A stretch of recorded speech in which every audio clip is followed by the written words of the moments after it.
রাসূলুল্লাহ রং দিয়ে যেমন করে লেখছিল, এইবার রং দেওয়া নয়, বরঞ্চ সিমেন্ট দিয়া আরো চমৎকার হিসাবে পাকার সঙ্গে নাম লেখা হয়ে গেছে। বলুন সুবহানাল্লাহ।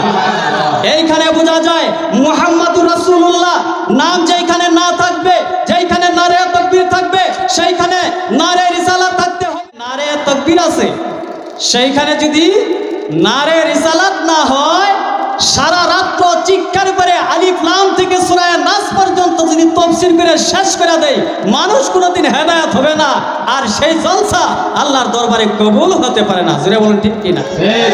কারণ হলো কি জানেন, যেইখানে লা ইলাহা ইল্লাল্লাহ সেইখানে মুহাম্মাদুর রাসূলুল্লাহ।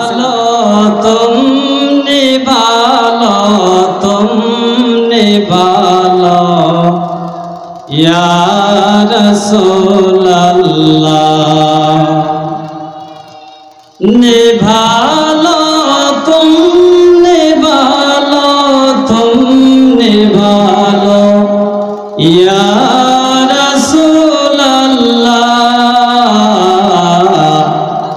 बुला लो अब मदीने में, बुला लो या रसूल अल्लाह। अल्लाहुम्मा আমার নবীর প্রেমে পাগল হইলে, নবীর প্রেমে পাগল হইলে আল্লাহ তাআলা খুশি।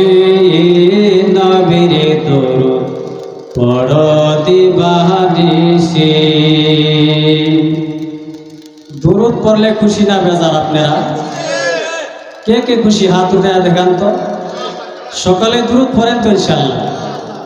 তো আমার সঙ্গে বলুন সকলেই, আমার নবীর প্রেমে পাগল হইলে, নবীর প্রেমে পাগল হইলে আল্লাহ তাআলা খুশি। নবীর দরুদ পড়ো দিবানিশি। আমার নবীর প্রেমে পাগল হইলে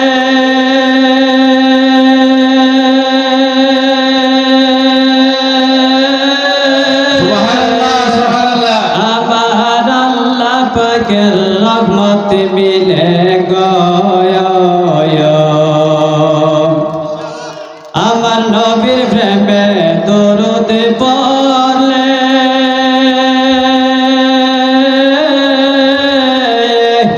আমার আল্লাহ পাকের রহমত মিলে গয়। আরে থাকো যদি জান বাগানে, থাকো যদি জান বাগানে, বাজাও নামের বাঁশি। নবীর দরুদ পড়ো দিবানিশি। সকলে বলুন, আমার নবীর প্রেমে পাগল হইলে, নবীর প্রেমে পাগল হইলে আল্লাহ তাআলা খুশি। নবীর দরুদ পড়ো দিবানিশি। আরে ওয়াজ করুনি পাগল ছিল,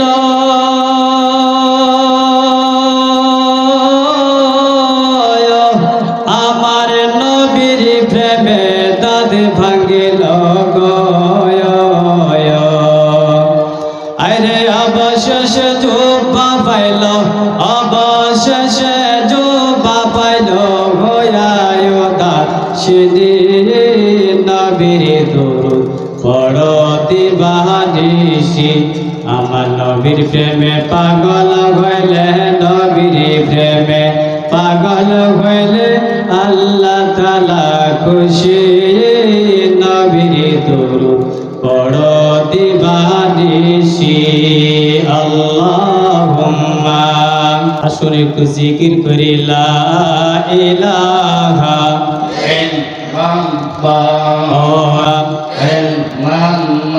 মোহাব্বত লা ইলাহা দিল খুলে লা ইলাহা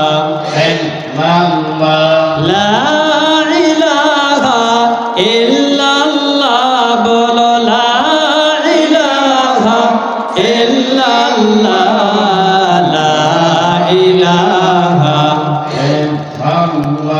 বলো হায়াতের বা মালিক যে আল্লাহ, মৌতের মালিক সে আল্লাহ, বলুন হায়াতের মালিক যে আল্লাহ, আয় হায় মৌতের মালিক সে আল্লাহ, আরে দোজখের মালিক যে আল্লাহ, বলুন দোজখের মালিক যে আল্লাহ, জান্নাতের মালিক সে আল্লাহ, লা ইলাহা ইল্লাল্লাহ, জোড়ে লা ইলাহা।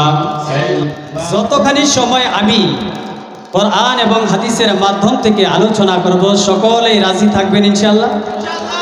সকলেই শুনবেন তো ইনশাআল্লাহ? ইনশাআল্লাহ। ইনশাআল্লাহ জোর কিছু কম, কারণ কি জানেন, ওই যে এক ব্যক্তি গেছে গাড়ি কিনতে যায়, গাড়ি যাইতে যাইতে দেখে রাস্তার মধ্যে হুজুর। হুজুর ওই ব্যক্তিকে বলছে, ভাই কোথায় যাচ্ছেন? বলছে যে আমি তো হুজুর একটা গাড়ি কিনতে যাচ্ছি। হুজুরে বলছে আপনি তো ইনশাআল্লাহ বললেন না। কয় ইনশাআল্লাহ ইনশাআল্লাহ বাদ দেন তো, আগে গাড়ি নিয়ে আসে। যাইতাছে গাড়ি ডিলারে গেছেন, যাই গাড়ি বন্দোবস্ত করছেন, গাড়ি কিনবে, পয়সা দিবেন, পকেটে হাত দিচ্ছেন, পয়সা নেই। এখন গাড়ি আনবে কি দিয়ে? পয়সা তো উনি ঠিকই দিয়ে গেছে। হঠাৎ করে মনে হচ্ছে যে আমি রাস্তার ভিতরে হুজুরের সঙ্গে সাক্ষাৎ হলো, হুজুর যে আমাকে ইনশাআল্লাহ বলতে দিয়েছিল, এই জন্যই কি জানি আমার পয়সাগুলো নাইকা হয়ে গেছে। ডিলারওয়ালা বলছে ভাই কি হলো, পয়সা দেন। কয় ইনশাআল্লাহ হুজুর। ডিলারওয়ালা ভাই ইনশাআল্লাহ পয়সা তো নিয়ে আসছিলাম ইনশাআল্লাহ, কিন্তু গাড়িও কিনলাম ইনশাআল্লাহ, এখন পকেটে হাত দিছি ইনশাআল্লাহ, আমার তো পয়সা নাই ইনশাআল্লাহ, আমি আর জীবনে ছাড়বো না ইনশাআল্লাহ। দেখছেন না? তে ভাই ইনশাআল্লাহর অনেক রহস্যময় রয়েছেন, অনেক ফজিলত রয়েছেন। এই জন্যই উলামায়ে কেরাম বলে যে আপনারা বলেন তো ইনশাআল্লাহ। ইনশাআল্লাহর শব্দের অর্থ কি? আগার আল্লাহ চাহে তো, যদি আল্লাহ চায়, ইচ্ছা করে। তো প্যারে মুসলমান, ওয়াজ যদি শুনেন তাহলে কিছু গভীর মনোযোগ দিয়ে শুনতে হবে। দেখেন না, উলামায়ে কেরাম বারবার বলে যে গভীর মনোযোগ, কয় কি না? কয় না? গভীর মনোযোগ দেওয়া লাগবে, কারণ কোরআন এবং হাদিস শুনলে যেরকম বাদশাহী মগজ, যেরকম বাদশাহ একটা আলোচনা শুনে আউট কথা কানের মধ্যে নেয় না, তদ্রুপ কোরআন এবং হাদিসের আলোচনা শুনতে হইলে এরকম বাদশার মতো মগজ দিয়ে শুনতে হবে, তাহলে আমার আপনার কিছু মনে থাকবে ও আমলের মধ্যে আসবে।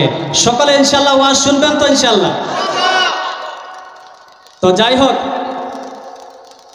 আমি আপনাদের সম্মুখে পবিত্র কোরআনে কারীম থেকে একটি আয়াতে কারিমা তেলাওয়াত করেছিলাম। তার আগেই আমি কিছু আলোচনা করব যে যেইখানে নারে তাকবীর আছে, সেইখানে যদি নারে রিসালাত না থাকে, সেই জলসা আল্লাহর দরবারে কবুল হয় না। সারা রাত চিল্লাইলেই কি হবে? জোরে বলেন ঠিক কি না?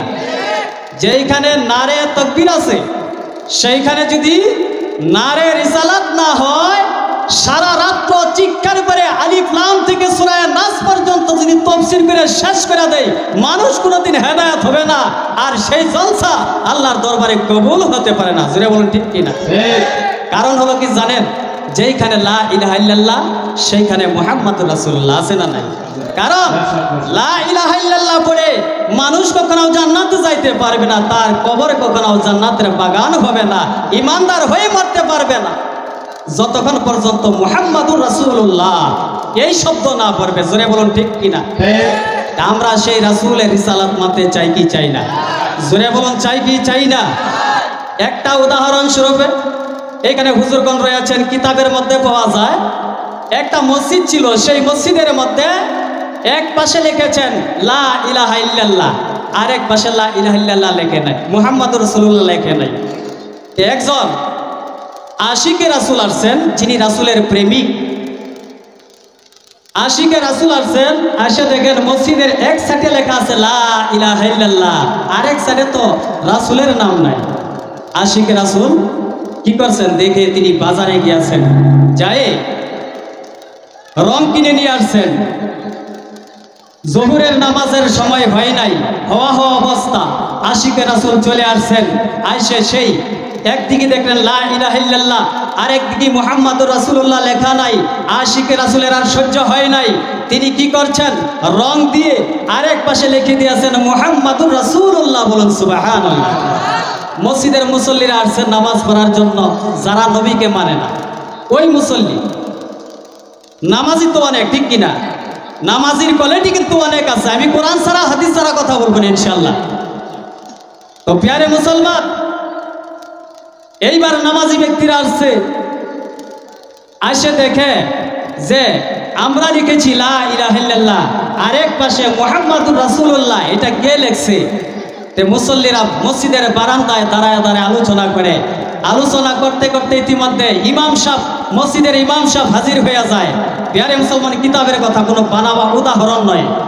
প্রিয় মুসলমান, এইবার ইমাম সাহেব এসে বলছে, বাবারা কি হচ্ছে, তোমরা বারান্দায় এরকম আলোচনা কেন করছো? বলে, হুজুর, আমাদের মসজিদে আমরা লিখছি লা ইলাহা ইল্লাল্লাহ, আরেক পাশে কোন আল্লাহর বান্দায় লিখছে মুহাম্মাদুর রাসূলুল্লাহ।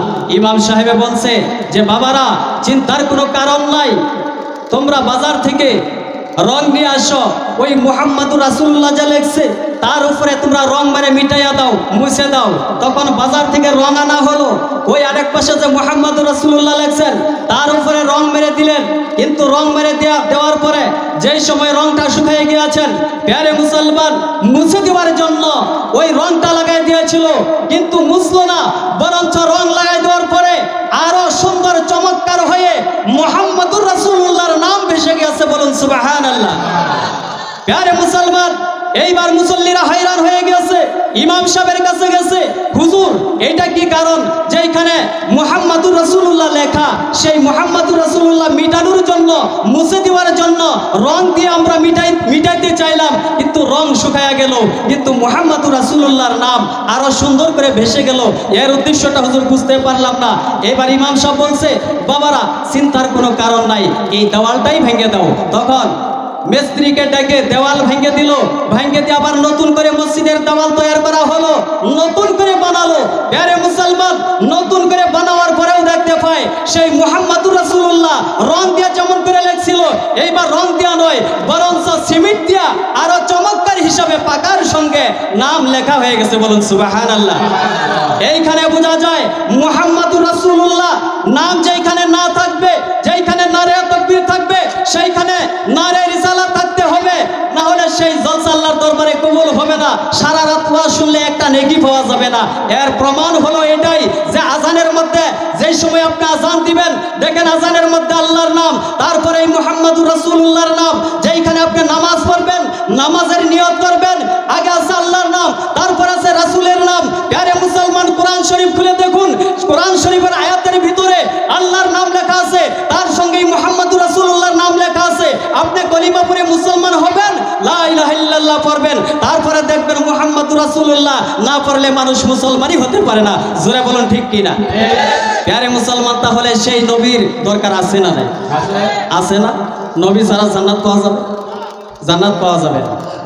এটাই হলো মুসলমানদের অরিজিনাল ঈমান।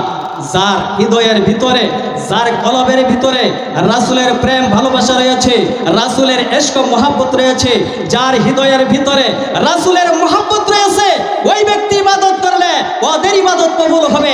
যার হৃদয়ের ভিতরে রাসূলের প্রেম ভালোবাসা নাই, ওই ব্যক্তি চিরকাল নামাজ পড়লেও, রোজা রাখলেও, ইবাদত বন্দেগী করলেও আল্লাহর দরবারে সেরকম ইবাদত কবুল হয় না। জোরে বলুন সুবহানাল্লাহ।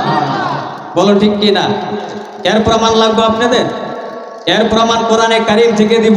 শোনার জন্য সকলে রাজি আছেন? জোরে বলুন, আছেন? প্রিয় মুসলমান, আল্লাহ তাবারক তাআলা পবিত্র কোরআনে কারীমের মধ্যে ইরশাদ করে বলেছেন, বিসমিল্লাহির রাহমানির রাহিম, কুল ইন কুনতুম তুহিব্বুনাল্লাহা ফাত্তাবিউনি ইউহিব্বুকুমুল্লাহ ওয়া ইয়াগফির লাকুম যুনুবাকুম ওয়াল্লাহু গফুরুর রাহিম। আল্লাহ তাআলা বলেন, এ আমার গায়বী খবর বাতানেওয়ালা নবী, কুল শব্দের অর্থ হলো এ গায়বী খবর বাতানেওয়ালা নবী, আপনার দুনিয়ার সমস্ত মানুষ দিগকে বলে দেন, কুল ইন কুনতুম তুহিব্বুনাল্লাহ, কোন ব্যক্তি যদি আমি আল্লাহ রাব্বুল আলামিনকে মহব্বত করতে চাই, আমি আল্লাহর সঙ্গে ভালোবাসা রাখতে চাই, ওই ব্যক্তি যেন কি করুন, ফাত্তাবিউনি ইউহিব্বুকুমুল্লাহ, ওই ব্যক্তি যেন আমার নবীকে অনুসরণ করে। জোরে বলুন সুবহানাল্লাহ। তাহলে আমরা সেই নবীকে মহব্বত করার দরকার আছে না নাই? এইটা কার দলিল যেটা বললাম? জোরে বলেন কার দলিল? আল্লাহর দলিল। আল্লাহ বলেছেন, হে আমার বন্ধু, আপনার শুনে নেন, জেনে নেন, আপনার সঙ্গে যদি মহব্বত হয়ে যায়, আমি আল্লাহকে কি করব? ফাত্তাবিউনি ইউহিব্বুকুমুল্লাহ ওয়া ইয়াগফির লাকুম যুনুবাকুম ওয়াল্লাহু গফুরুর রহিম। হাবিবি গো, আপনার সঙ্গে যার মহব্বত হয়ে যাবে, আমি আল্লাহ তাআলাকে জীবনের সমস্ত গুনাহগুলো আমি আল্লাহ মাফ করে দেব। বলুন সুবহানাল্লাহ। আজকে জলসার আয়োজন করেছেন, এইখান থেকে আমরা এই যে এত রাত্রের বেলা বসছি, আমাদের হৃদয়ের মধ্যে এটা নিয়ত আছে না নাই যে এই জলসা থেকে আমরা সমস্ত গুনাহগুলো মুছে নিয়ে তারপরে বাড়ির ভিতরে যাব? এটা নিয়ত আছে কিনা? তাহলে সেই নবীকে ভালোবাসতে হবে। জোরে বলুন ঠিক কিনা? প্যারে মুসলমান, কারণ হলো আমি একটা উদাহরণ দিব হাদিস থেকে। প্যারে মুসলমান, গভীর মনোযোগ দিয়ে শ্রবণ করবেন। বন্ধুগণ, ওয়াজ তো সারা জীবনে আপনারা শ্রবণ করুন। ওয়াজ শুনতে শুনতে দাড়ি চুল পেকে গেল, এক কদম কবরে চলে গেল, এখনো পর্যন্ত হেদায়েত প্রাপ্ত হতে পারলাম না, এখনো পর্যন্ত কবরের চিন্তা আসলো না। প্যারে মুসলমান, সারা জীবন ওয়াজ শুনতে শুনতে এই পর্যন্ত আমরা চলে আসলাম, এখনো পর্যন্ত ইসলামের দিকে আমরা আগে বাড়ি আসতে পারলাম না, আল্লাহ কি রাসূলকে আমরা চিনতে পারলাম না।